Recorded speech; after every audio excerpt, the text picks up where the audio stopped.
Hey everybody, and welcome to this week's Codec Calls. I'm here with my boy Triveck, and we're going to be talking about Call of Duty and kind of how it's progressed over the years, and we're going to be talking about the new Modern Warfare and kind of what they've shown so far.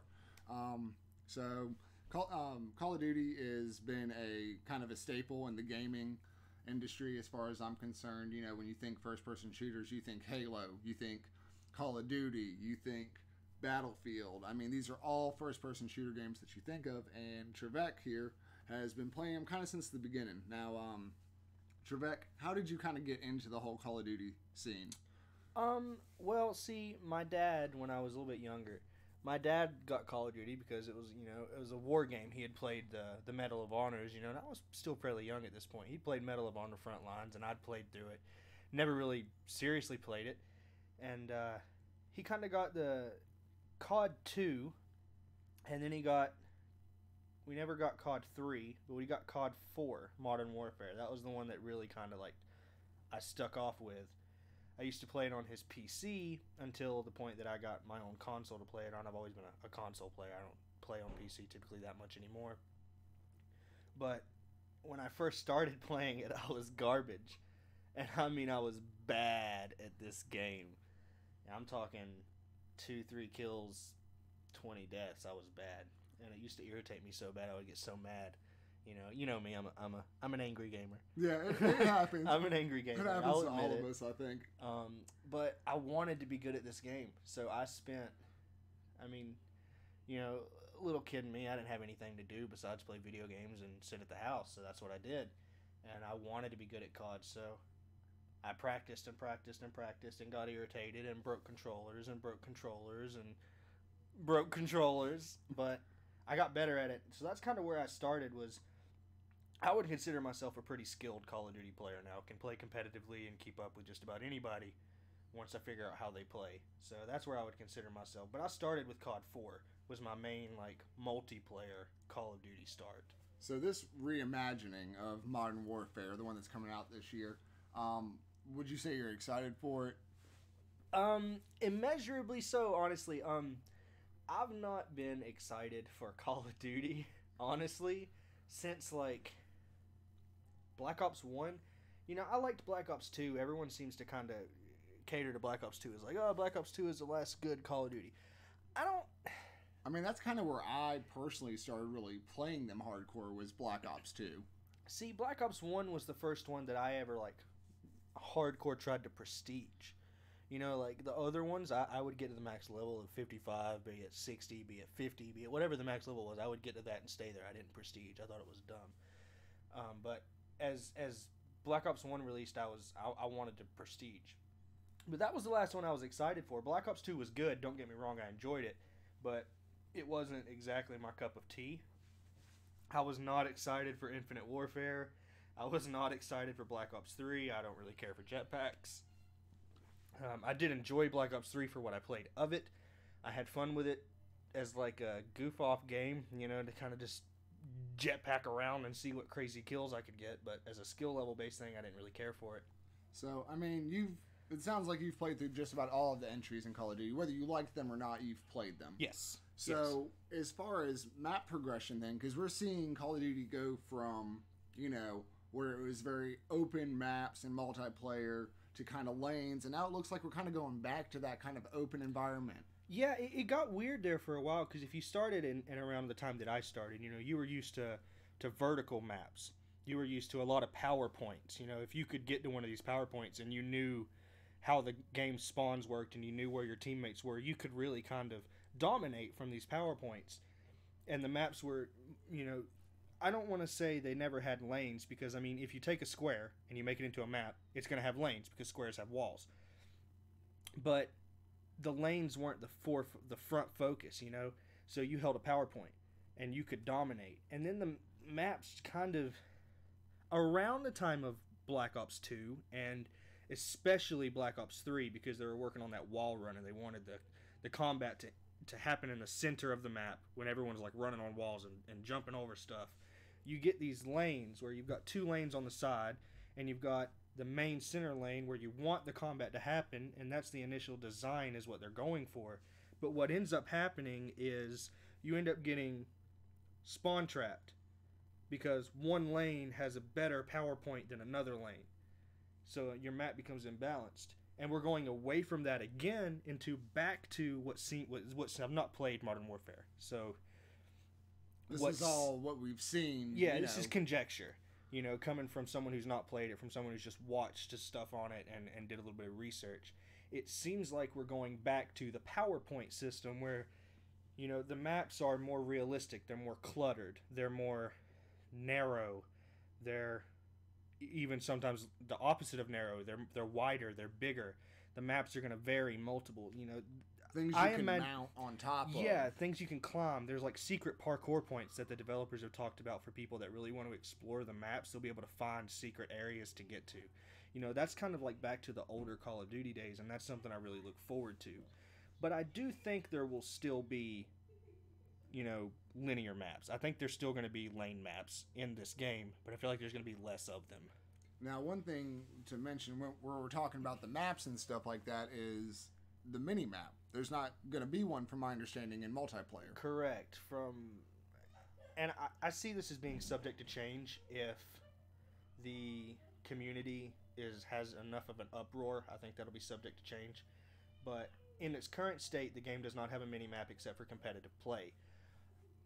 A lot of people are upset about this, and at first I was not for it. I want my damn mini map. But then I got to thinking about it. I can play core or hardcore. And typically when I play with you guys, and we team up and we jump to go together, we play hardcore. Yeah, I only play hardcore now. I used to be a core-only player, and then as soon as I started playing hardcore, I never looked back, really. So in hardcore, in any COD, you don't have a mini-map. That's something completely normal, is to just not have a mini-map, and you get killed in like one hit. Unless it's like all the way across the map, and then you pretty much still like one-hit kill. I think a lot of people use the mini-map as a crutch. I certainly know that I do. When I'm playing core, if I don't have a mini-map up, I play a lot more conservative. If I do have a mini-map up and like a UAV going, I'm usually pretty aggressive in my play. So the mini-map, in my opinion, it can stay or it can go. If you want to put it in and they decide to put it back, I'm cool with it. I don't care. If they don't, I'm cool with it. I don't care. I think it's going to be an interesting change, and I'd like to see how people are going to change their play styles. It'll stop. I think it will make it harder for people to chase red dots, and the spawns might not flip as often, but we'll see. Yeah, because in Black Ops 4, the spawns flipped constantly, and I still don't think they fixed it. I've not played Black Ops 4 in a while now, to be honest with you. But last time I played, man, it was just every 5 fucking seconds you're flipping. Yeah, I stopped playing Black Ops 4 when they put those DLC weapons in boxes. I haven't picked the game up since then. In my opinion, that was just a dumb marketing move, but that's not what we're here to talk about, so I'm going to move on from that. The map design, it's that Black Ops 4 has those 3-lane map design, and that's where their problem lies, is they have a fast-paced game with extra life so that you can take more hits, so that encourages... that discourages range play because it takes so many shots to kill someone, and it only encourages close range play. And that's one of the things, too, is they dropped the time to kill back down, and it's just 100 health now, correct? Yes, so people are saying that it feels a lot like Modern Warfare 2's time to kill. And if that's the case, I'm all for it. I hated the extended time to kill. And when you combine that with the, a slow time to kill with 3-lane map design, you get people wanting to rush constantly. The battle doesn't meet in the middle and take place in the middle. The battle meets at a spawn until it flips, and then it meets at the other spawn. So the time to kill being shorter and getting away from the 3-lane maps, I feel like we're going to see a lot better spawning habits, I guess would be a word. I'm not sure, but I think the spawns are going to perform better in this one. And they've also... I don't want to say completely taken out the ability to quick scope, but they've made it very difficult to quick scope in this one. Yes, they've made it much harder. The scopes have a realistic zoom. If you've ever looked down a scope of a real weapon, it doesn't zoom in your peripherals. It doesn't zoom. It only zooms in what you can look at, and it's often like what seems to be a skating image. The scopes are very realistic in that aspect. So when you aim down sight, your gun doesn't just magically zoom in. That doesn't work. So I'm really happy to see that quick scoping has been lessened. It's still going to be there because you can build your gun towards quick scoping, but it's going to be much harder to do, as well as drop shotting. And that's another thing. This gunsmith is what they're calling the new customized gun system, is what we'll call it, versus the normal gun customization, quote unquote, which basically just lets you slap on some attachments. You had your 10 points, you could use them for perks. Yeah, the pick 10 system is what everyone refers to it as. Yeah, so, and we're going from that to something where you can have 5 attachments on each weapon. Yeah, so you can have, from what I understand, you get 5 attachments for your primary, or 4 attachments and a perk. Now, you don't have to use all of those 5 attachments. You get 5 attachments for your secondary, or 4 attachments and a perk. Now, like I said, you don't have to use those either. Now, this perk is just for that gun. It's not for your character. Right, correct? It's for the gun. It'll help for your gunplay, such as like FMJs or, things like that. You might reload a little faster, things like that. Okay, cool. So, I mean, you've seen quite a bit, because I know you've been watching stuff on this new or the reimagining of Modern Warfare is what Activision's been calling it. So, I mean, there's a lot of different stuff. I know one thing that they've mentioned is they've had a studio working on the engine for 3 years. Yes, 3 years, yeah. A whole brand new studio they put together to work specifically on overhauling the current engine and making it perform better and work better and increasing its ability to, render things, increasing its ability to have things on the screen at once, increasing its ability to perform sounds. Like they've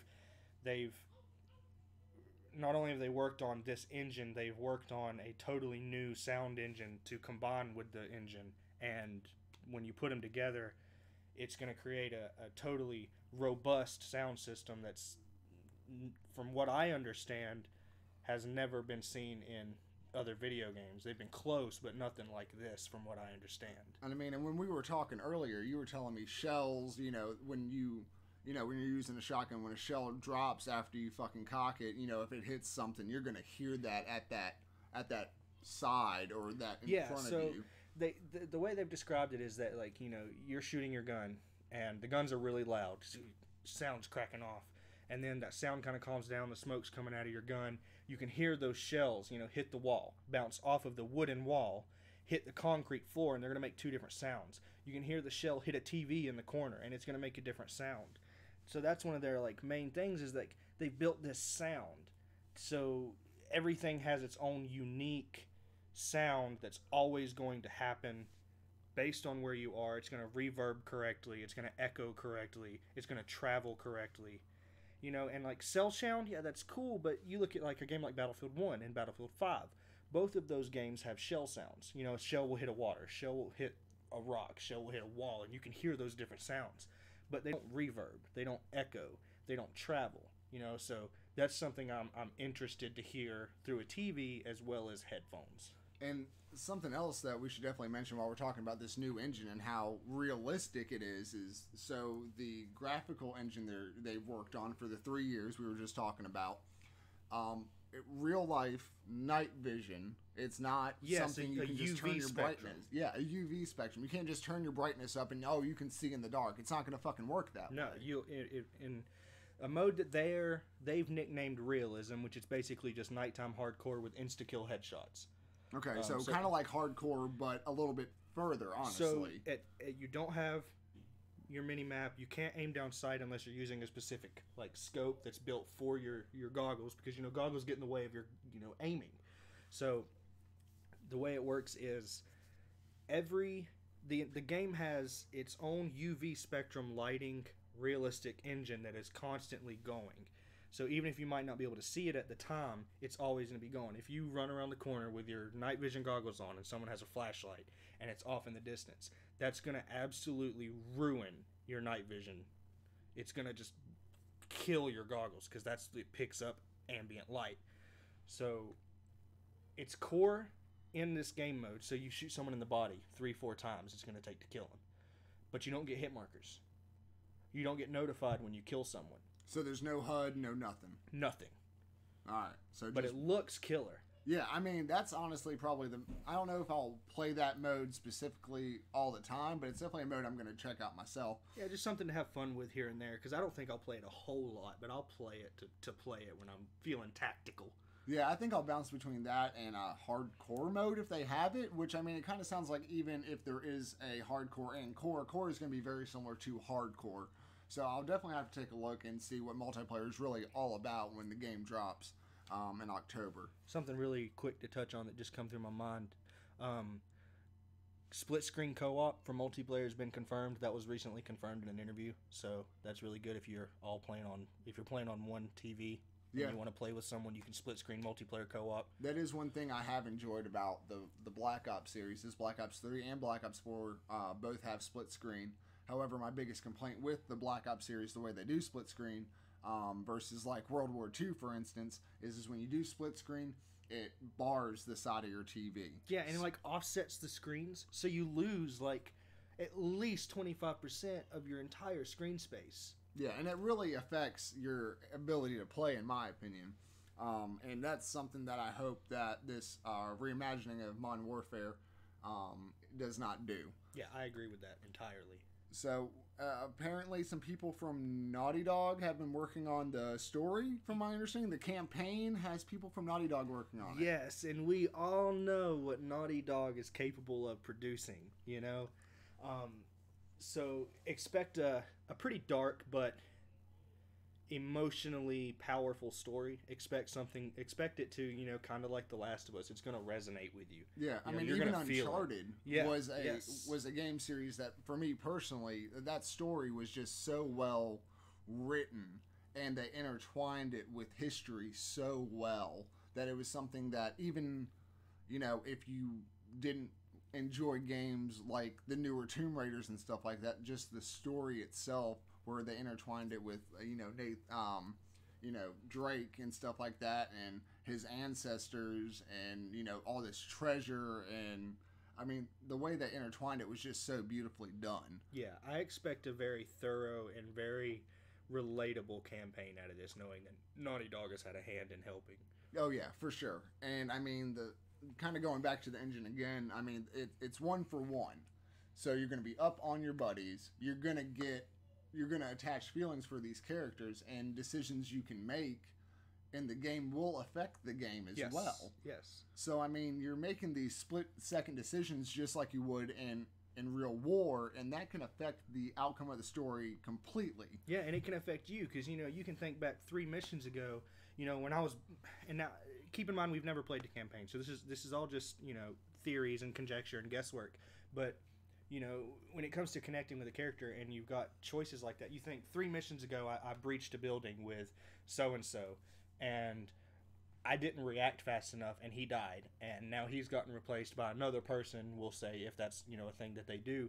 And, you know, that's something that's going to resonate with you, especially when you're in this one-to-one world where everything's to size, everything, you know, is in your face, everything is loud, it's intense, everything's happening, you're having to make split-second decisions, and because you didn't fire your gun quick enough, this character that you've been attached to for 4 missions already is now dead. You know, like, that's gonna resonate, you know, and I'm looking forward to that.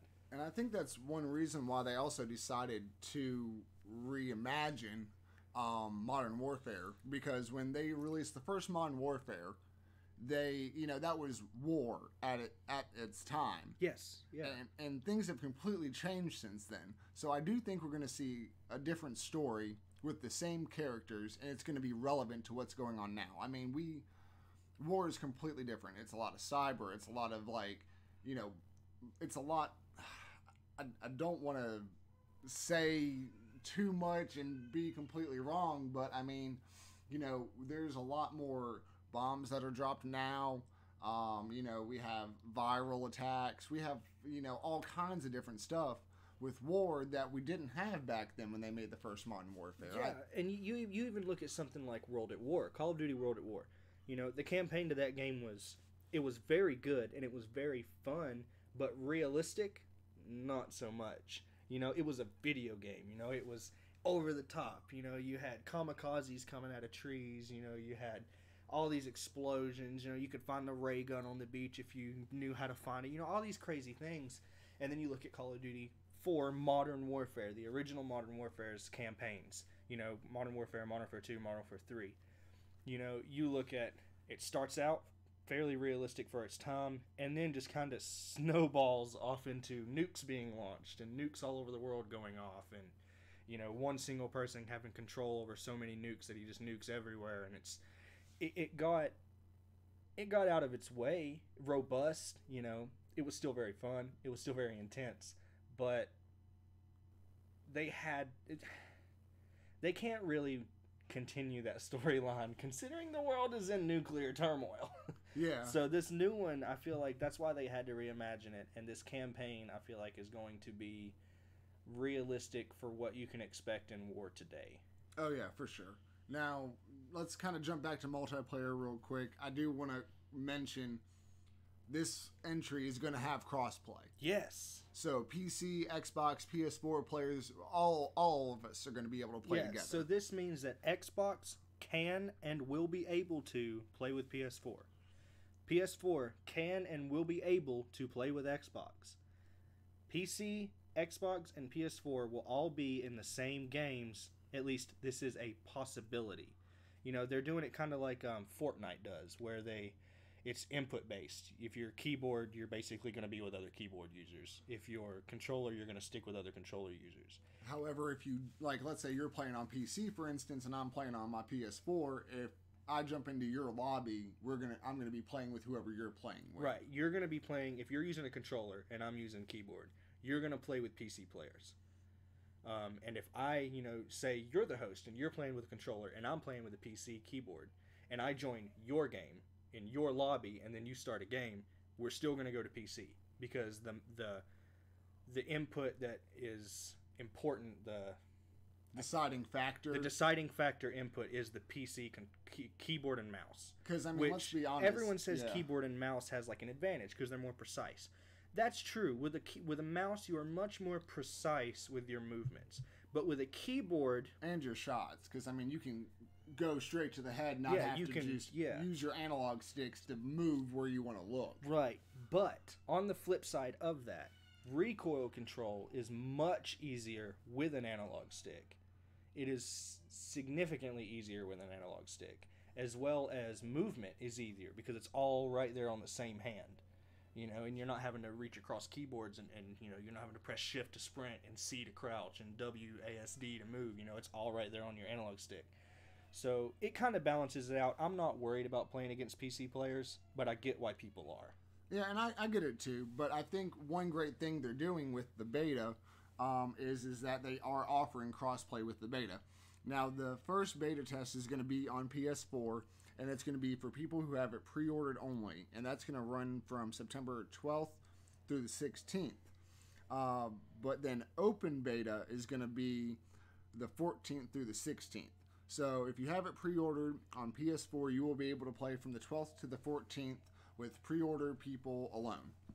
Which means only PlayStation players, because they get everything a week before Xbox due to the contract they've signed with Sony. Correct. Yes. So, and where, they run PlayStation and MLG now for Call of Duty, that is the reason for this contract.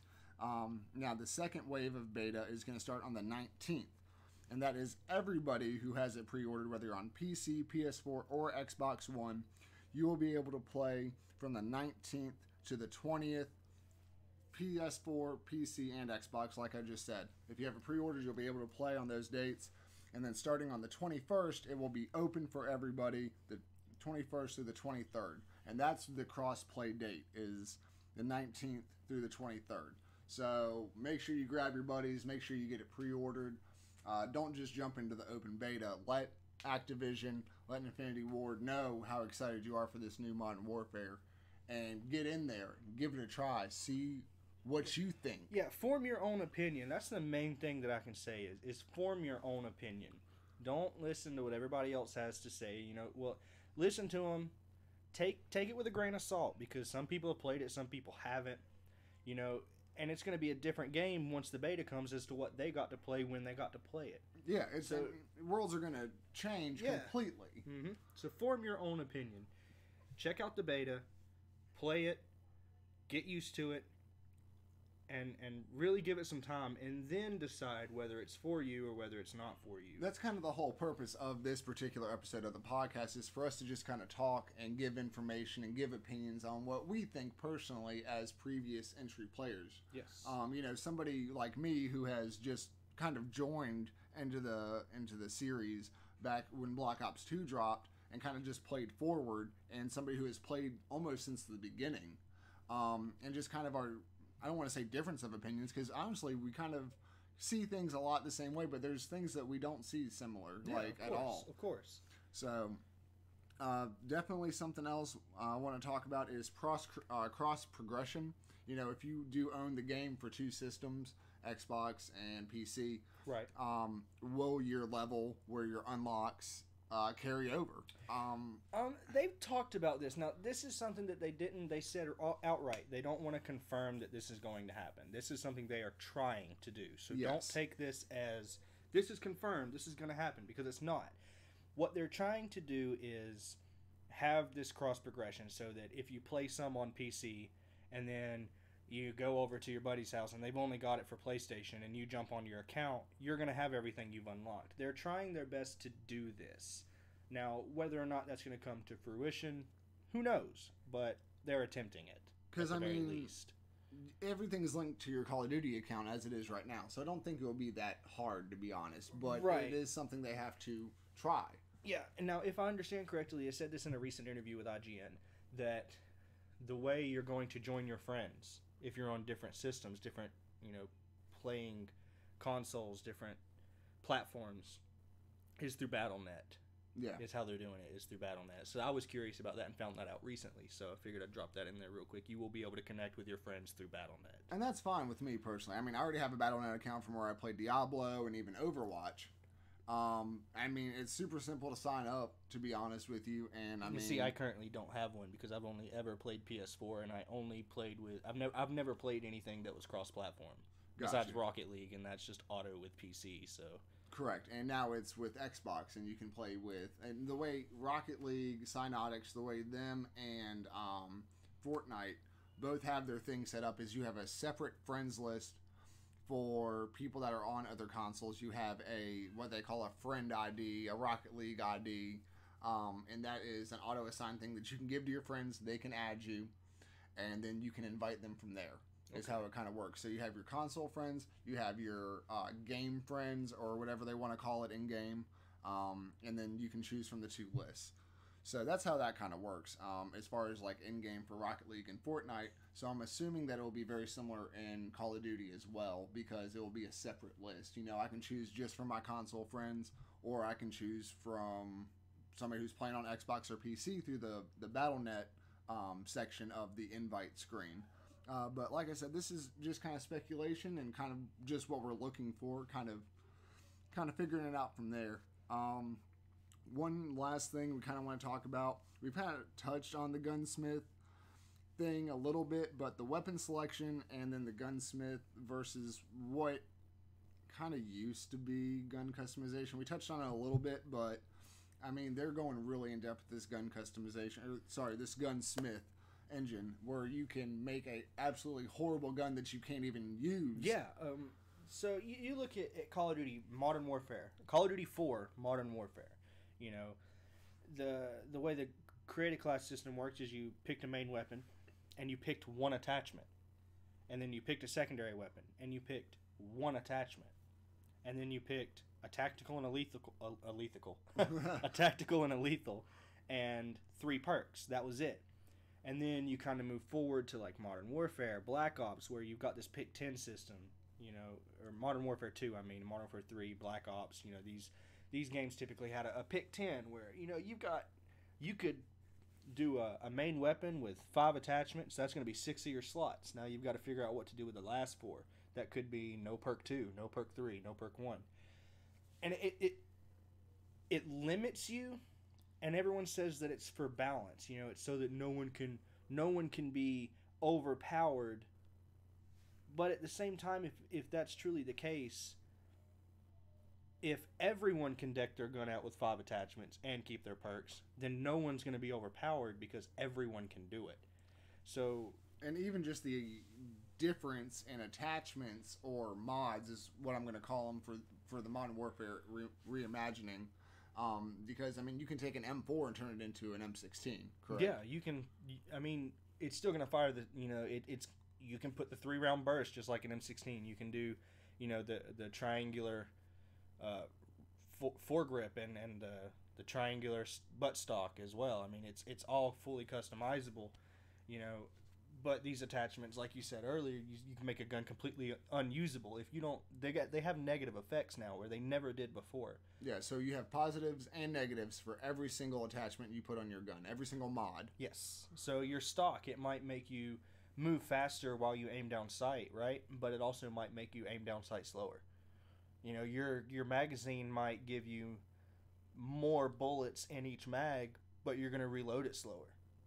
Your long barrel will decrease your recoil and increase your range, but it will, potentially decrease your rate of fire. You might ADS slower. Yeah, much slower because of a heavier barrel. And that is one thing that I believe I have heard them say is, if you're, depending on how you have your gun modded out, I mean, that's going to affect your mobility in game. You have a heavy gun, you're going to be, you have a fucking heavy gun. Yeah, exactly. If you have a light gun, then you're going to run much faster. You're going to be able to maneuver much easier because you're not carrying a 60-pound gun.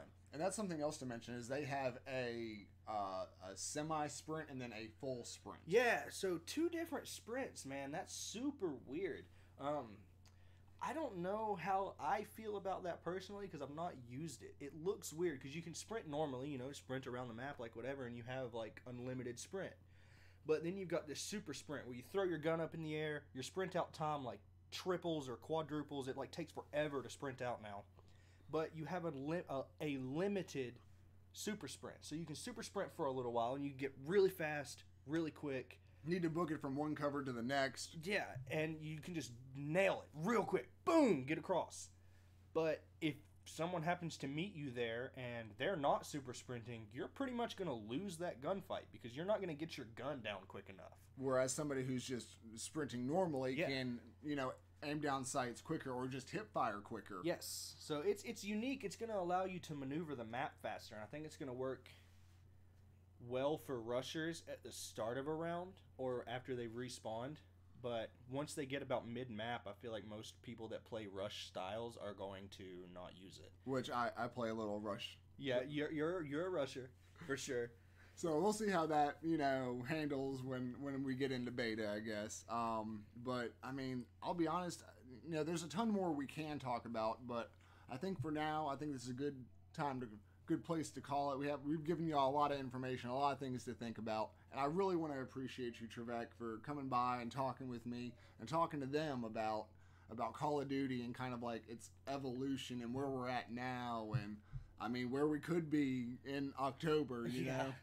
So thank you so much, man, for hanging out with me and talking. Yeah, of course, no problem. I appreciate you, trusting me enough to come out here and talk about this and try not to give any false information and kind of opinion based on everything. And, maybe once the beta's out and we've had a good bit of time to play it, or even after the game launches, come back, do it again, and give our educated, experienced thoughts on it. But, I mean, I appreciate you having me out, and I appreciate you guys listening. Yeah, no, I really appreciate it a lot, man. And please make sure to drop in the comments below any questions that y'all might have. We can hopefully answer them for you. And do our best. Yeah, and make sure you hit that like button, share it, subscribe it, and make sure you check out insertcoinclothing.com and use my promo code PONE1920 at checkout, and that will get you 20% off of your order, and that's good through the end of this year. So you can use it just in time for Christmas or, birthdays or anything like that hasn't come up yet.